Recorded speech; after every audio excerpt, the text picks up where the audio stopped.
இங்க வந்து அதிக முகம் தெரிஞ்சவர் வந்து பண்பாளர் மட்டும்தான். இவர சுந்தர் சியே தெரியும். திரைப்பட நடிகரா தான் தெரியும். அவருக்கு எல்லாரையுமே தெரியும். இன்ன வரைக்கும் நல்ல எல்லாமே அவரு செஞ்சுக்கிட்டு தான் இருக்காரு. ஒரு ரோடு போடுறதுலருந்து, ஒரு சத்துணவு கூடம், இந்த இடத்துல என்ன செய்யணும்? ஏது செய்யணும்? ஒரு ரேஷன் கடை, எல்லாமே நல்லது தான். ஒரு இந்த ஏரியாலருந்து அடுத்த தெருக்கு போனாலுமே, ஒரு சத்துணவு கூடம் இருக்கு. ஒரு நியாய விலைக் கடை பண்ணி குடுத்துருக்காரு. ஒரு கவுன்சிலருக்கு ஆஃபீஸ் கட்டி குடுக்குறது, எல்லாமே பண்ணி குடுத்துருக்காரு அவரு. அதுல வந்து எந்த குறையுமே சொல்ல முடியாது அவர, அரசியல் ரீதியாவும்.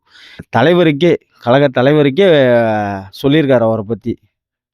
இப்ப சமீபத்தில நடந்த அறிக்கை இது பண்றதுல கூட அவர் பேரையும் இது பண்ணி பண்ணியிருக்காருன்னா, அப்ப எவ்வளோ வச்சிருப்பாங்க கட்சியில எங்க வேட்பாளர, பண்பாளர் ஐயாவ. பண்பாளர்னா பிடிஆர் சொல்றீங்க.